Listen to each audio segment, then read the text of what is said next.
Good morning. We are ready to begin. Good morning. Thank you. I'll call the meeting of the Board of Commissioners to order Thursday, April the 27th, 8:30 a.m. Meyer, can we get a roll call, please? Commissioner Simmons. Present. Commissioner Windmiller. Present. Commissioner Beach. Here. Commissioner Gladney.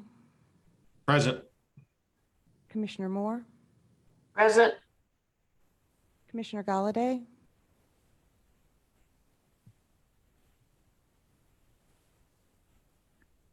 Sorry, I had it on mute. Here. No problem. And Commissioner Brown. Here. We have a quorum and we can proceed. Fine. Thank you. Meyer, will you give us a summary of any of the public comment cards that were received for today's meeting, please? Yes, Chair. We received 11 public comments, actually 12 public comments, all of which pertain to the recent call-a-ride service changes.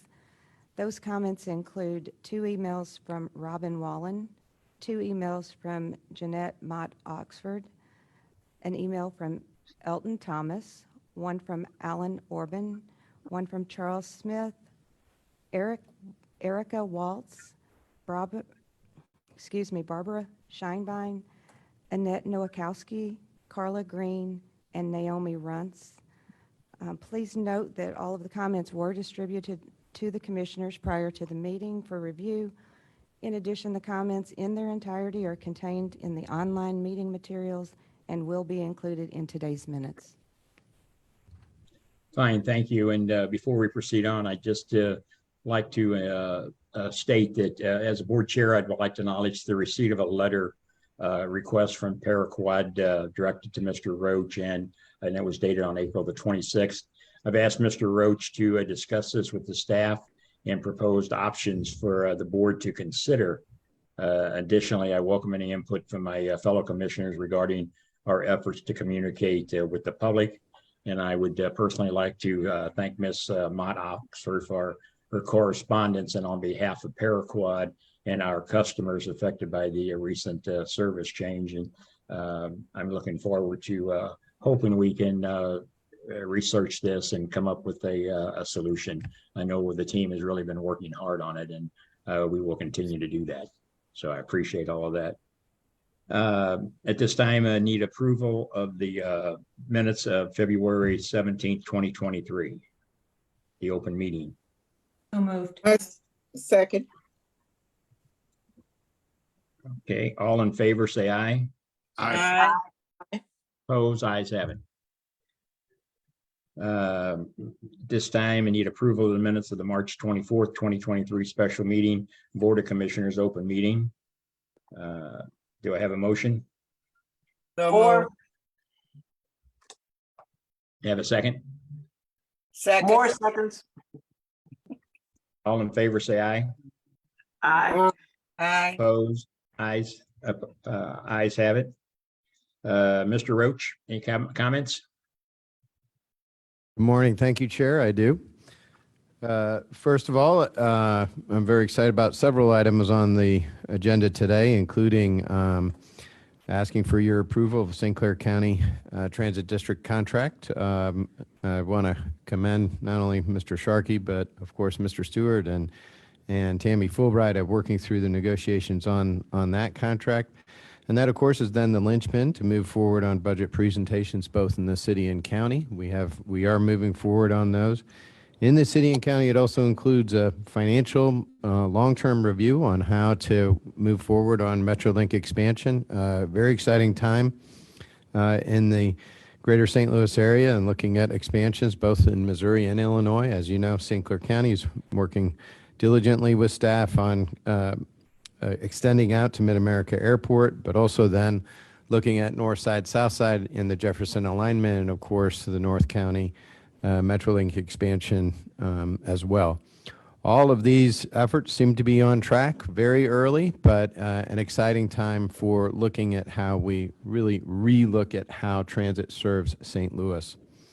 I also want to be sure that the Board of Commissioners are aware. I have been in DC in 2 different weeks, and I will say we had really productive meetings with Senators Durbin, Duckworth, Schmidt, Representatives Bush, Bedinsky, Luke DeMeyer, and Smith. The point is that we are building our reputation and being sure to strengthen our alliances with our federal legislative partners so that they can move the region forward. These are really key not only for the federal monies that we use to operate every single day, especially with rolling stock, but also when we have certain emergencies. And to shift slightly, that group of legislators, including outgoing Senator Blunt, were instrumental in getting us 53 FTA funding for the flood damage we are still working on.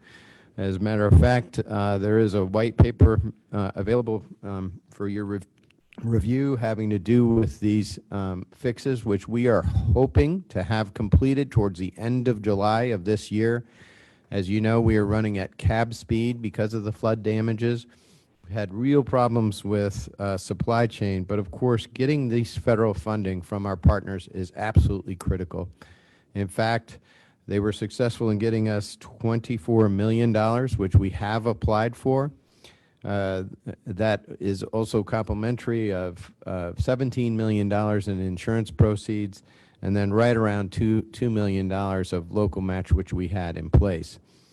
What that means is that we are strengthening these relationships with not only our local partners, but our federal partners to be sure that we are reacting to issues. We know we have work to do. We need to get to 100% operations. I please want to tell the Board of Commissioners that we have crews that have been out there working late nights trying to move these issues forward. Indeed, one of the things is that we are showing with the Cosney-Wagner contract is building these new signal houses up on platforms so they will be more resilient should we have flooding that would return. So not only are we going to rebuild the system and get back to 100% operations, but also have a system that's more resilient. And our federal partners have specifically asked us to do this. So I really want to thank the commissioners for working on these issues. I want to thank staff, of course, for moving forward.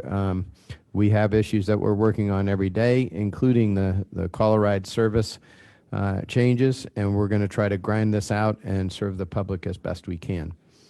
That concludes my remarks, and I want to thank everybody for their time this morning. Any commissioners have any questions for Talby on his comments? Just one. Go ahead. Thank you, Talby, for the update, and thank you, Chair Simmons. Talby, when do we expect that the repairs to the DeBoliver station will be complete? We are hoping for the end of July of this summer, obviously. The biggest issue is the steel and the signal house, which is being supplied by Alstom. This board allowed us to move the Alstom contract forward. The signal house is in production, but we have had some delays having to do with some of the circuit boards. The chip shortage has definitely negatively impacted the timeline, but we are pushing every single day. I talk to Alstom. I think they're getting sick of hearing from me, Chair, Commissioner Windmiller, but we are continuing to push, and we are hopeful that repair and cab signal speed through that area should be complete in late July. And may I assume then that the single tracking at that point will no longer be necessary? That is entirely correct. Not only single tracking, but then return to the normal speed through that specific area. Thank you so much. Mm-hmm. Any other questions? And not, Talby, I just want to thank you for all the numerous calls while you were in Washington. It seemed like we were talking daily. You were keeping me updated on the progress out there, and I really think the trip let our federal partners know that we are serious about providing the best service possible to our customers. So I thank you for all of that. Moving forward, report of the Operations Committee. Commissioner Winmiller, you have a report? I do. Thank you, Chair. A virtual meeting of the Operations Committee was held on March 17th, 2023 at 8:30 a.m. The draft minutes of that meeting are included in your meeting materials today under item number 7. The Operations Committee is recommending approval of 3 items which are noted on today's agenda as consent agenda item number 11. The first is a contract award for a paratransit van purchase, Resolution 1263. A contract award for St. Clair Yards and Shop Facility Cleaning, Resolution 1264. And an on-call professional real estate services contract, Resolution 1265. Tom Current, the Executive Vice President of Administration, also gave presentations at the March committee meeting regarding contract awards for the construction of the charging infrastructure for battery electric buses, Resolution 1266, and contract award to Bolivar Powerhouse Rehabilitations, Resolution 1267. These items are also on today's agenda for approval under items number 12 and items number 13. In addition, at the March meeting, an operations report, including a workforce update and caller ride service change update, was provided by Charles Stewart, Executive Vice President, Chief Operating Officer, Metro Transit. An executive session was not held at the March meeting, and this concludes my report for the Operations Committee meeting. Fine, thank you for that detailed report. Appreciate that. Report of the Audit, Finance, and Administration Committee. Commissioner Beach, you have a report? Yes, thank you. A virtual meeting of the Audit, Finance, and Administration Committee was held on March 17th. Following the Operations Committee meeting, the draft minutes of that meeting are included in the meeting materials today under item 8. At the March meeting, several informational items were presented to the committee, including the fiscal year 2023 external audit plan, plus financial statements, the treasurer's report, Treasury safekeeping quarterly accounts ending December 31st, 2022, the procurement report, 2021 401k update, audit update, plus pension plans, 401k retirement savings plan, and OPEB, trust investment performance update as of December 31st, 2022. This concludes the report for the Audit, Finance, and Administration Committee meeting, Mr. Chairman. Fine, thank you, Commissioner Beach. Appreciate that. Adjustments, consent agenda. If there aren't any adjustments to the consent agenda, I would ask that you please remove item 11 from the consent agenda to allow for further review. Is that correct, Mr. Roach? Yes, Chair, thank you. It's just, we need to table that for now and consider it later. So that would be 11A. If we could have that removed for now, I would appreciate that consideration. Very good. Okay, if there's no additional adjustments to the consent agenda, I would entertain a motion to approve the consent agenda items 11B and 11C as referenced in the committee reports and is outlined on the agenda. Do I have a motion and a second? So moved. Second. And we need a vote. All in favor, aye. Aye. Opposed, ayes have it. Thank you. Moving on, construction of charging infrastructure of battery electric buses, resolutions number 1266. Tom and Chris, you have comments for the board. Yes, good morning, Commissioners. Metro is in the process of procuring battery electric buses to replace some of its diesel buses currently operating out of the Bolivar Bus Maintenance Facility. Plans call for a fleet of 12 40-foot battery electric buses with gradual implementation of the fleet starting in late 2024 and early 2025. In order to enable the operation of this battery electric fleet, charging infrastructure consisting of charging units and new dedicated power supplies are required at the Bolivar. BISAC issued an RFP in December of last year to facilitate the design and construction of the charging infrastructure. And 2 proposals were received in response to the RFP, one from BP Pulse and one from Whistler Electric. An evaluation committee consisting of members from Metro's maintenance department scored the 2 proposals in accordance with the requirements specified in the solicitation package. Whistler Electric's proposal was superior both in terms of technical and cost scores. The battery electric bus infrastructure being proposed will be funded by federal funds with matching Proposition M funds. Management is recommending that the Board of Commissioners authorize the President and CEO to enter into a contract with Whistler Electric for the construction of electric bus infrastructure at the DeVolver Bus Facility in the not to exceed amount of $6,420,000. And Chris Paler and I would be happy to answer any questions that you have. Any questions for Tom? Hearing none, need a motion? So moved. Have a second? second, Meyer, just a voice vote on this? That's correct. Yeah, need a, all in favor, say aye. aye, Opposed, ayes have it. Thank you, Tom, appreciate that. Next, contract modification, microtransit project, contract extension resolution number 1268. Mr. Stewart, you have some information for us. Yes, good morning, Commissioners. We have before you a contract modification for our VIA contract. This will be a 3rd year option that we are exercising at this point. As you will recall, we've entered into this pilot project with VIA. They are supplementing our services in areas where it does not make sense to run buses. So they're providing a more on-demand type option in those areas. We would like to continue this pilot program, move into another year as we decide the future of microtransit and transit on demand as part of our agency.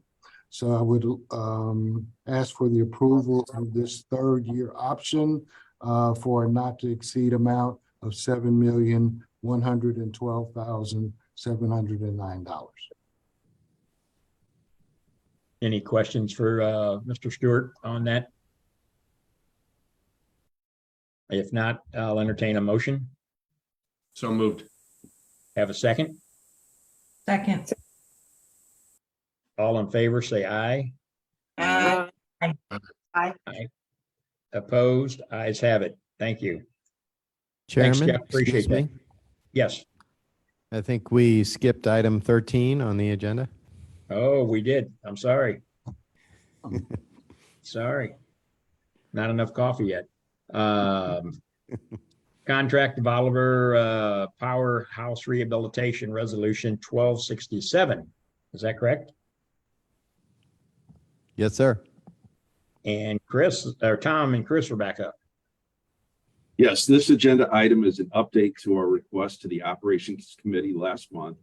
This is in regard to a contract with Ranieri Construction LLC for rehabilitation of the DeVolver Powerhouse. The powerhouse is located at the corner of DeVolver Avenue and Delmar Boulevard, and Bi-State's owned the structure since 1963. It was built in 1902 for the purposes of supplying power to the World's Fair streetcars in Forest Park. And an agreement is in place with the Missouri State Historic Preservation Office to rehabilitate this building, which is eligible for the National Register of Historic Places. Last December, Bi-State issued a request for proposals for the powerhouse renovation, and 32 firms and 6 clearinghouses were notified of the opportunity. Only one proposal was received in response to the solicitation, and that proposal was from Ranieri Construction. The contracting officer did survey other firms who chose not to bid, and of the responses received, firms indicated that they were simply too busy to consider this project. Negotiations have been completed, and the agreed to cost for the powerhouse renovation project is $2,325,476. Management believes that this cost is fair and reasonable, and it is lower than the independent cost estimate for this project established by WSP, our on-call engineer and consultant.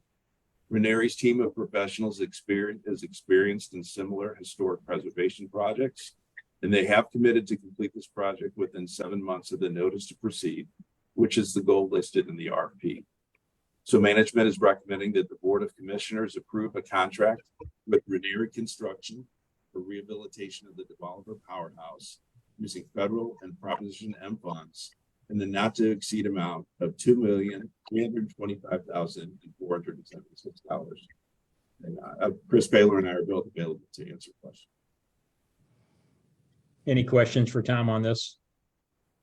Yeah, I'm trying to just if you can hear me. Yes, go ahead.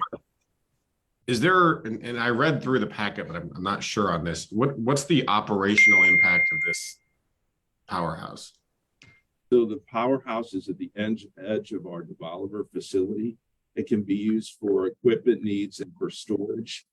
Due to the lack of parking for this facility, it's really not adaptable for private use, and we do own it.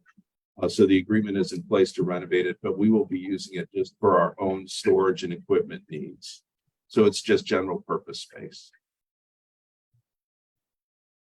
Okay. Does anybody else have any questions on, I mean, I don't want to be the only one kind of raising these issues if everybody else is fine with it. I kind of, $2 million to repair something that doesn't really have operational value seems a little interesting to me. It makes me a little queasy, but I don't, if this is standard operating procedure and everybody else on the board is fine with it, I'm not going to hold it up, but that's my question there. I think it's the historic nature of the building that represents the obligation for us to maintain it. And Chris, I don't know if you have any comments beyond what I provided. The rehab does include the slate roof, which is always very expensive. The skylight, masonry, and wood windows has to be done to historic standards. I get all of that, and I'm all for restoring historic buildings, but our mission is principally to provide transportation to people in the St. Louis region. If it is historic and needs to be rehabilitated for those reasons, are there other folks that can pay $2 million for it? And should that come on by state to be the people that do that when it's not really part of our mission? And I'm interested in a discussion here. If everybody else, that part struck me a little bit when I was reading through the packet. So I'm Go ahead. ask another question about that because I saw the same thing and I assumed that the requirement for restoration of the building through historic preservation was something that perhaps the city required, or is that something that we have assumed the city is requiring? So it is true that in the original acquisition of the DeBoliver garage, which we've had many years now, that this historic structure out on the corner, the agency has essentially been the caretaker of, and obviously it's 100+ years old. Dates back to the 1904 World's Fair, in fact. And it is true. It is not in our primary mission as it is used really for storage. It is not, and I would concur. Your conclusions are correct. It is not vital to the delivery of transit services. So we did assume a role in acquiring the greater DeBoliver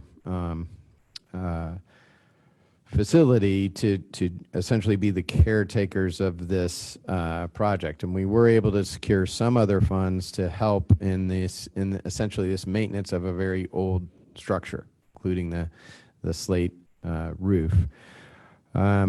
So that has been really what our traditional role has been, and I'm a little bit in the deep water. I apologize. I don't have a lot more detail than that, but I think if the board would like some more detail about it and the why, we certainly could do that.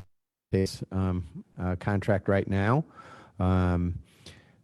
Chris, maybe you could speak a little bit about what are the other sources of funds for this project, just so that the commissioners could be a little bit more thoroughly briefed? Certainly. So our obligation for this project come from our agreement with SHPO, State Historic Preservation Office, and that's why we have to maintain the structure. And we presented that obligation to the FTA, and they understood that and recognized that and allowed us to use some of our federal funds. And obviously, we're using Prop M for our local matching funds. So again, I think it is the case that the obligation to perform this work is strictly based on the agreement that we signed with SHPO. And SHPO being the State Historic Preservation Office, part of the obligation whenever we go through FTA is if there's any environmental impacts, of course, or historic preservation issues. And so we would have to kind of transfer this interest in some way, and I'm not sure how to do that. And so this is our effort to strictly maintain this, and our federal partners have allowed us to use some of our federal money to maintain the structure. Okay, do we have a timetable on this when that has to be done under the agreement that you're talking about that we signed? There's not a specific timetable, just a general, we generally have to upkeep it, or you keep it up to certain standards. And we haven't done any updates to it in a while. So no, there's no specific timetable other than the 7 months on this particular contract. But within the agreement with SHPO, there's no specific timetable. Okay, so what I would recommend, and we'd like to have a motion to table this and get some more information for the commissioners. It was a very valid point that was brought up, and I myself would like to have more information on it also. So I'd entertain a motion to table this until the next meeting. So moved. Have a second? Second. All in favor, say aye. Aye. Aye. Oppose, ayes have it. If you would, Toby, get us as much more information as possible and get it out to the commissioners so we can move forward with this and get it back on. Will do, May I- Chairman. May I Thank you. ask you Yes. specifically find out from the state historic perspective, the state historic office, what our requirements are for the maintenance of the building? Because Yes. it appears that this is in perpetuity, so we'll have to build that cost into,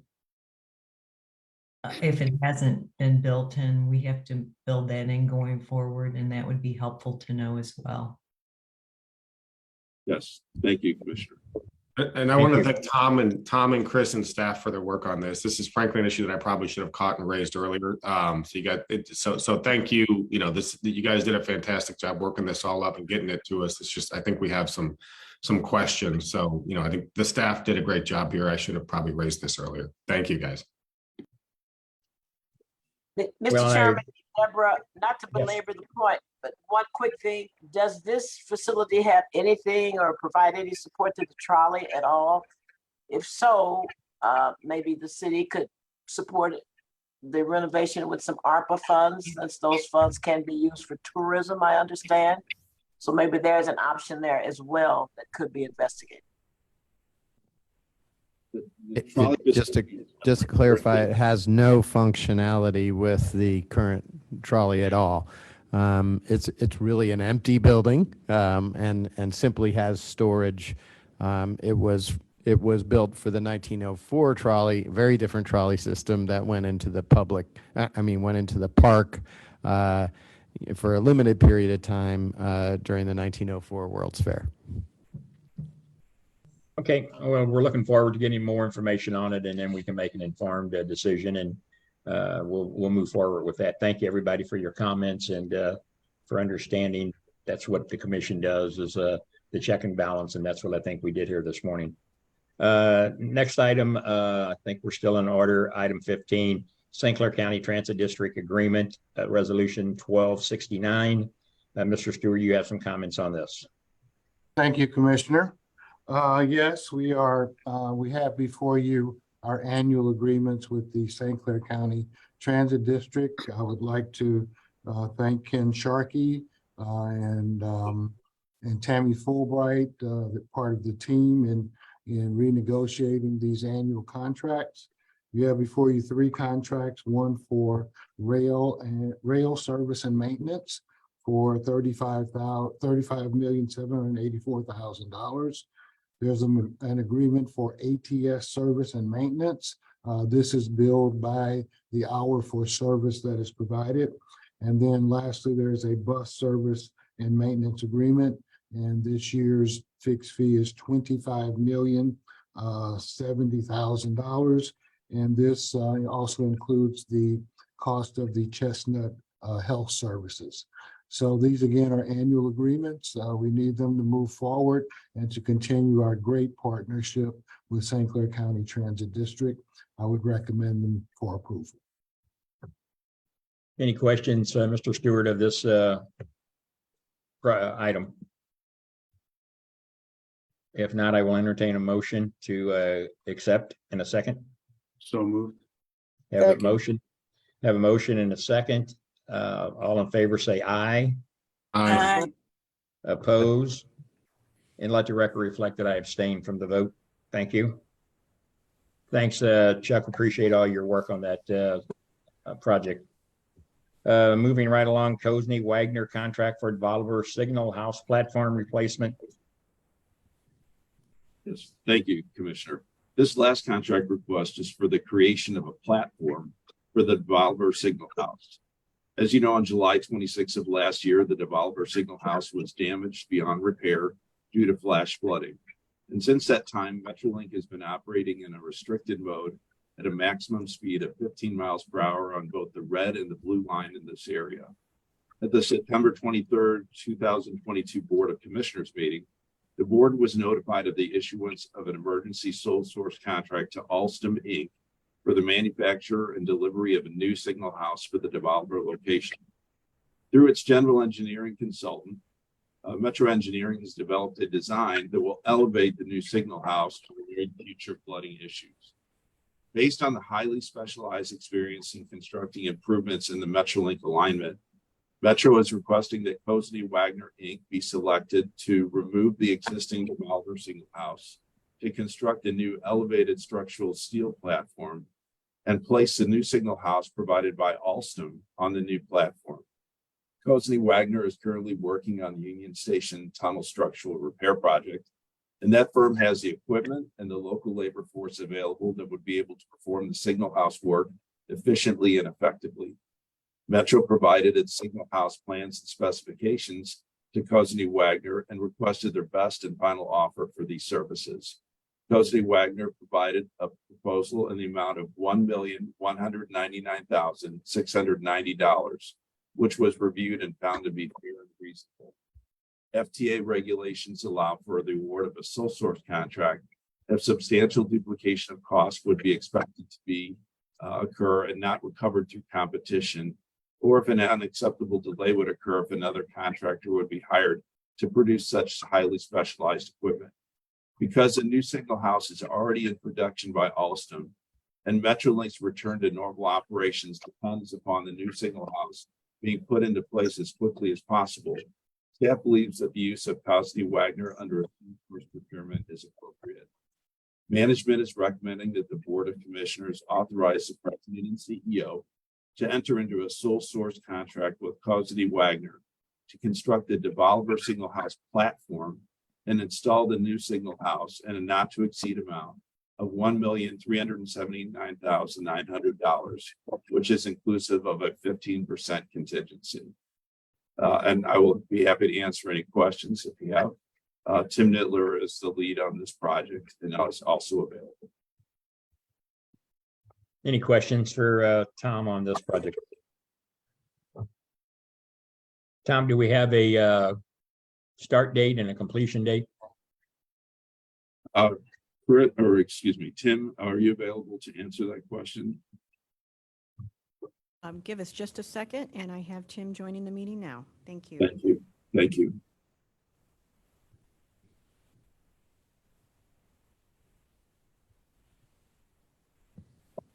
Go ahead and ask again, Tom. Start So date and a completion date. Yes. Good morning, all. Pardon me. The start date will be within a few days after notice to proceed. We'll start the development of shop drawings and thereby start producing the steel structure. Pardon me. The actual construction work will probably begin within the month. With the removal of the existing structure and then the start of the actual foundation work, which the new steel structure will sit upon. So the start date is as soon as possible, and the end date, the contractor's been notified it has to be completed by the end of July, so that when the signal house arrives on the 1st of August, it can be placed on top of the new structure, and then all the supporting conduits and cabling put in place. So it should be done within the first couple weeks of August is our goal. Good. And in these contracts, are there provisions in there for if the contract runs over, anything like that? There are no liquidated damages in there, but through conversations with Cosney Wagner, they know the importance of this project and that they have dedicated to all the labor and materials that they can supply in order to get the work done on time. They've been good to work with in the past, and I have no concerns with them being able to do everything that they can and within their power to get the project done by the July 31st deadline. Okay, any other questions? Hearing none, entertain a motion. So move. Have a second. Second. All in favor, say aye. Aye. Opposed, ayes have it. Thank you, Tom and Tim, appreciate it. Thank you, sir. Thank you. Next, Safe Platform project updates. Kevin Scott, are you ready to give us a little update? I am, sir. Good morning to everybody. Andrew, if you don't mind, I think Mr. Giassi is going to share his screen. Just have a few slides to kind of walk through here to give you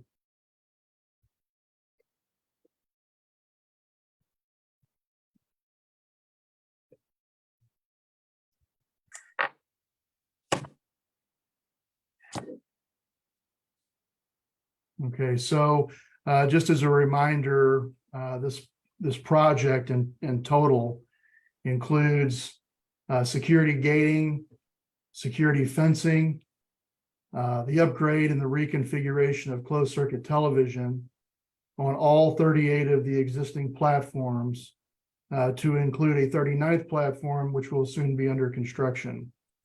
It is operating in conjunction with a separate project to upgrade the fare collection system on the transit system.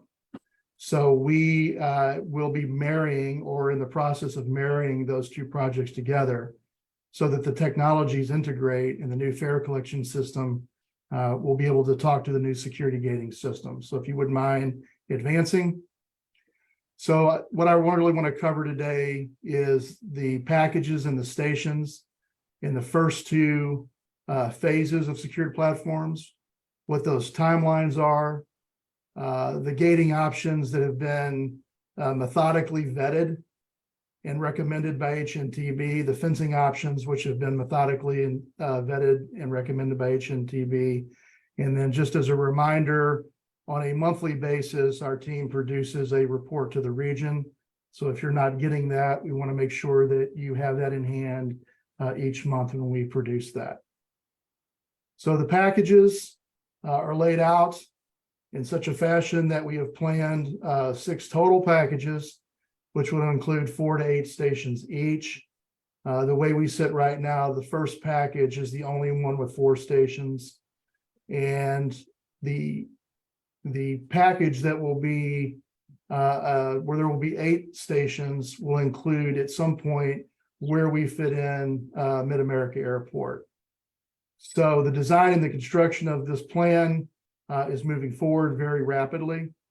And package number 1 includes Jackie Joyner Kersee College, Emerson Park, and Washington Park.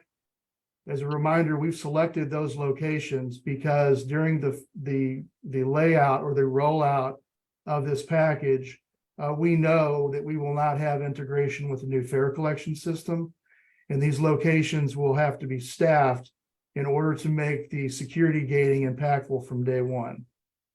Package number 2 is Forest Park, Central West End, Cortex, Grand, Union Station, Civic Center, and Del Mar. So Del Mar will be the bookend to the west, and Civic Center will be the bookend to the east. Next slide, please. Going back to package number 1, which is our beta test, our initial rollout. We had just completed 30% design review yesterday. We are moving on. The HNTB engineers are actually on site yesterday, today, and some tomorrow, actually vetting in person all of the locations in package 1 and package 2. But as you can see, we'll be on package 1, we'll be at 60% in May. We'll be at 95% in July, and we anticipate issuing invitation for bid for construction in August of this year on package number 1. We are very enthusiastic that the completion of package number 1 will be realized in early 2024. Next slide, please. Package number 2, we will be at 30% design in June of this year, 60% in August, 95% obviously in October, with invitation for bid for construction set for November of this year. And we're very enthusiastic. The completion of package number 2 will be realized by the end of second quarter 2024. As a reminder, this packaged or phasal process that we have asked for really will help shave time off the total project. If we treated this as one total project, we waited for all of the surveying, all of the levels of design, all of the technological integration in totality, we wouldn't realize a gating system probably until 2027. That's just not acceptable for us. And so we asked HNTB to come up with a cascading packaging approach as we move forward. Next slide. The gating selections. There are 3 different types of gates that will be introduced into the platforms. The main point of ingress and egress will be a roto gating system. And the roto gates will be complemented by 2 variants of swing gates. The first swing gate to the left with the bars, or the horizontal bars, allows for both ingress and egress, and is a system that allows us to place it in tighter locations or tighter spaces, because the span of a traditional swing door, the actual panel itself is extensive and takes up too much space. So there is an option there to put this type of swing related door, both for ingress and egress, in ADA compliance in tighter spots. And then the second swing door that you see to the right would be just for emergency egress only in certain locations. Again, this decision wasn't made overnight. There was months of a very methodical review by HNTB. We provided them with specific security standards. As I've said many times before, if we put in something that does not substantially mitigate breaching opportunities and substantially increase overall security, this would be a failed project. And a number of the systems out there that we reviewed with HNTB do not meet those standards. So we do feel like this is the best avenue forward in the way we intend to proceed. Next slide, please. The fencing selection, this is just a depiction of the fence.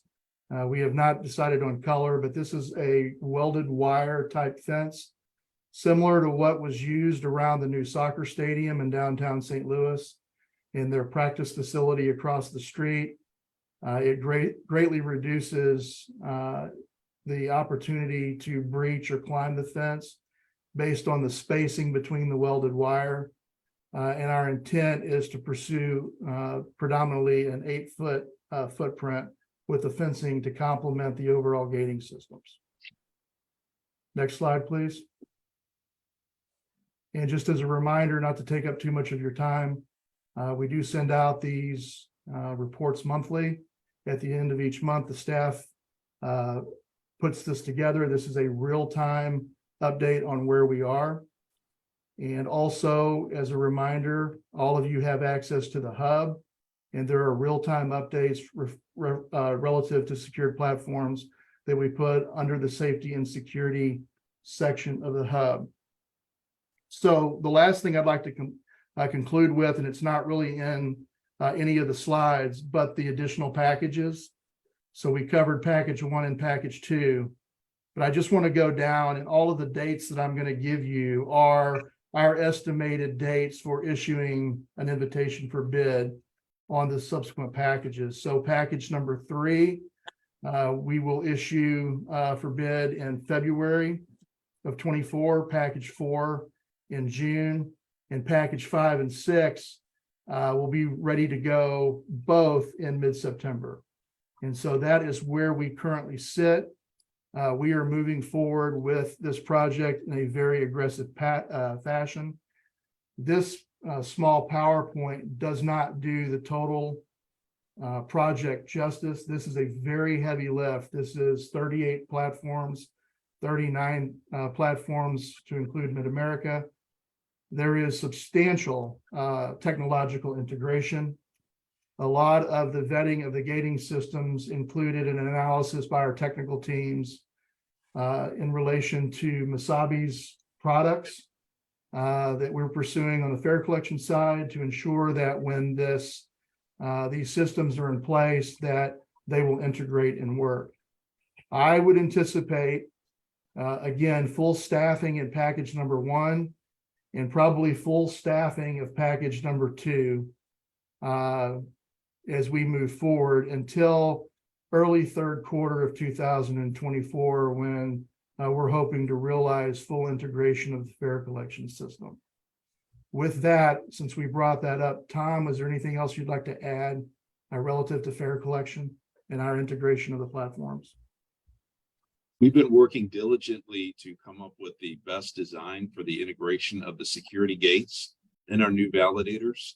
And Scott Streckfus on our SCADA team has been instrumental in doing the design work so that the gates will be able to be opened by not only a ticket, but also by the current Genetec badging system that staff has, and also master control that will allow for emergency access. So we'll have 3 ways of communicating with the gates. We have made a lot of progress in terms of narrowing down exactly what we want.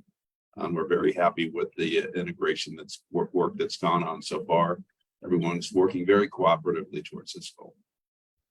And I would just add also, as far as the technological integration, we have staffed the real-time camera center here at our facility live 24/7. And we've already had substantial success with that. The continual upgrading of our cameras to new technology, feeding those to St. Louis County's real-time camera center, to 4 major locations or public safety answering points in St. Clair County, and we'll be doing the same with the city's Metropolitan Police Department. The real-time camera center will really become the control center for SPP going forward. And so all of this integration has to take place, and we have to be confident that the technology works. Putting the gates and the fence in is the easy part. Revamping closed circuit television structure to be built on a security perspective, not an operational perspective, to enhance our ability as a security force multiplier going forward is very important. And I would just like to take this opportunity, since I do have the board's attention, to commend every man and woman who is assigned to this project. This is a very, very, very cumbersome endeavor. And what I have learned over the months that I've been involved with this is we have some extremely talented people working here. And without them, we would be dead in the water. So I appreciate all of their efforts. There are too many of them to name. I would, without question, leave someone out. But we want to do this more than anything and be successful in this project for the region. And that's our intention. Our intention is to leave MetroLink, which is primarily affected by the gating system, much better than what we found, and to ensure that the systems that we put in place have substantial security benefits moving forward. And with that, Mr. Chairman, I yield back. Thank you for that great update. And before I ask any other questions, I just want to kind of piggyback on just briefly on what Kevin reported on, because when I say that him and I have been joined at the hips almost daily, him and Vern, and I know all the commissioners know how important security is to our entire system. But when I tell you that Kevin and Vern especially, and I know there's a lot of other staff that's been involved, as Kevin said, but in my dealings with these two gentlemen, I have come to learn real quickly that their passion for getting this job completed is next to none. And I think in the very near future, you'll be hearing some more updates from Kevin and Mr. Summers on what they're working on to further the security on our system. And I just want to really thank you personally, Kevin, and let Vern know that too, because as you know, you're on my speed dial. So at this time, any other comments or questions from the commissioners for Kevin?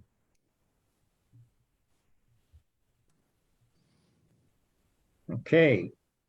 I appreciate that, Kevin. Thank you very much. Keep up the good work. Thank you. Next item, unscheduled business. Toby, is there any? I only have one comment. I'm sorry I left off. There were several public comments about access on the website having to do with some of the visually impaired. We did review that, and this is something that we regularly audit. It can be a technical challenge. So those, I wanted to just let the commissioners know that we do review that and look at that functionality on a regular basis. And we believe that has been corrected, but we will review it again at the conclusion of this meeting. Thank you. Very good. Thank you. Operations report, Mr. Stewart. Thank you, Mr. Chairman. In your package, you have our operations reports for the period ended February 2023. Basically, our situation remains pretty much the same as it relates to increases in ridership, about 8% over last year. We continue to see that increase. In terms of our manpower shortage, it continues, but we have some good news, I think, on the horizon. We held a hiring event on April 15th at our Illinois facility. When we hold these events, we have people, when people come, we have interviewers, we have facilities available to do drug testing and start the background testing process and all those kind of things. So it's a kind of one-stop shop. At our event at our Illinois facility on the 15th, we had 90 people to attend, which was extraordinary for us. It was very pleasing to us that we attracted that many people. A lot of that came through our relationships with the media. They are assisting us in helping us to attract new operators, new team members. There's quite a bit of publicity before that event. At the event, Mr. Roach and I were taught how to drive a bus. That was filmed, and we will be using that in future. I see my commissioners are smiling. That was quite quite an event. Mr. Roach did very well. I think we need to get him a CDL just in case. So we're going to be using that going forward to attract additional potential operators. So there were 90 people that attended. We made 60 offers on the spot based on the interviews. Then, of course, we have to follow up with the drug testing and background testing. So far, of the 33 bus operators that were made offers, 22 have passed and 5 are pending. Colorado operators, 25 passed, and 25 of the 25, 12 passed and 11 are pending. So that gives us some really good numbers to start some new classes and get people on the road with us. So we're very encouraged by that. As a matter of fact, we're having another event tomorrow at our Brentwood facility. So the publicity is out on that. So I'm hoping that we will, again, have a great outcome, turnout. And once we start filling this pipeline from the bottom, then things are going to change for us. We've already modified our training programs. We've introduced mentorship programs. So once we get new operators in the door, we are going to take care of them. We're going to walk them through the process. We're going to make sure that they stay with us and help us to get past some of these issues we've had with our service. Update on Coloride. You know, we implemented our Coloride service changes on April 10th, but I don't have numbers yet for that period of time, but I did see some remarkable changes in our March numbers because we started to talk about the change and we started to reach out to people and make it clear to them that they may still be eligible and this is what you'll have to do to participate going forward. I reported in February that we had 45,000 requests for Coloride service and there were 19,000 denials for a total of 43%. Actually, in March, we had 46,000 requests, which was more, and we had only 16,000 denials for 35%. So things have improved just because people are more aware of how we are operating our Coloride service and who is eligible for that service. So we're encouraged by that, and we will continue to tweak that. Again, the difference is that because we have a smaller service area, we're able to provide more rides within that area. So it's more efficient service, and we are meeting our legal obligations as it relates to that. So those are the things I'd like to report today as it relates to operations, and I will take any questions you may have. What time is the event tomorrow at Brentwood? The event is at 10 to 2 at our Brentwood facility. Yes. Thank you. Any questions for Mr. Stewart? Just one. Thank you so much, Chuck, for the update and particularly for the update about Coloride. When Coloride requests are denied, is there any script for the denial for folks to be able to, for employees to be able to, try to work with the potential customers on alternatives? Oh, absolutely. Okay. Absolutely. I didn't mean to interrupt you, but please. So there are alternatives that are offered, or at least suggestions for alternatives?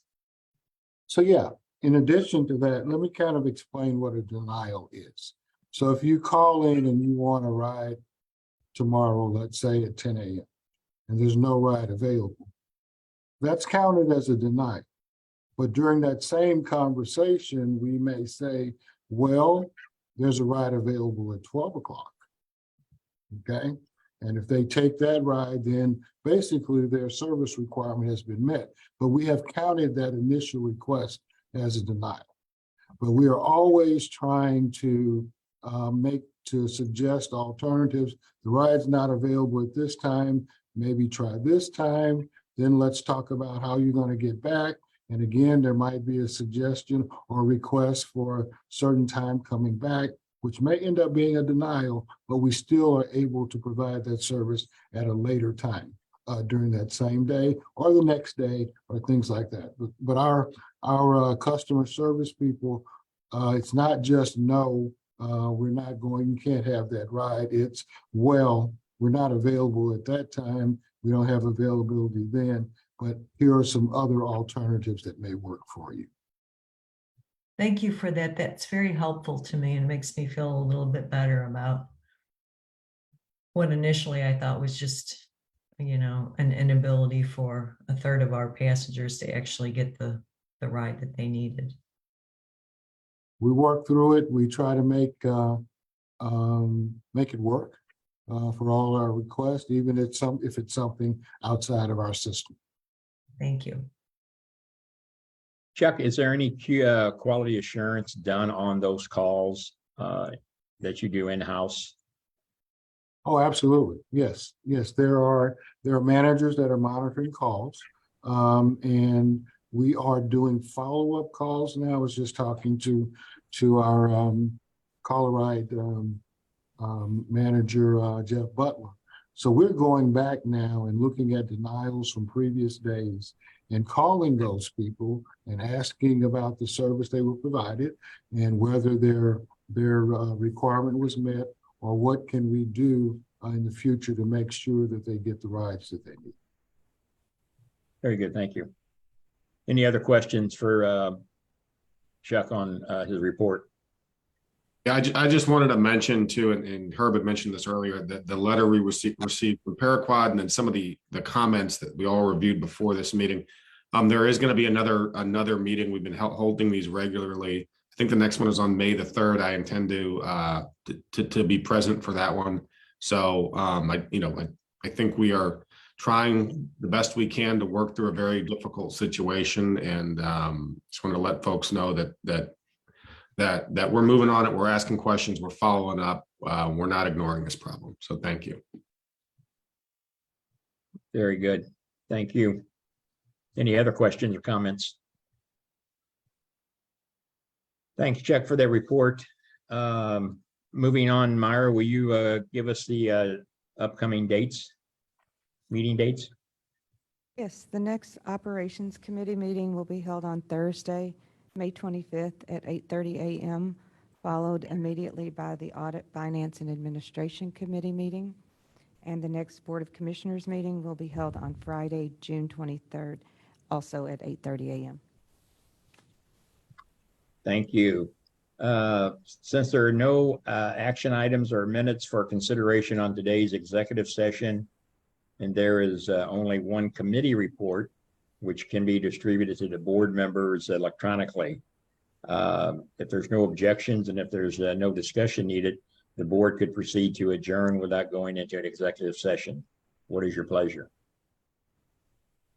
I so move. Have a second to adjourn? Second. All in favor, say aye. Aye. Opposed? Ayes have it. Very good. Thanks, everybody. Have a good day, good weekend. Thank you.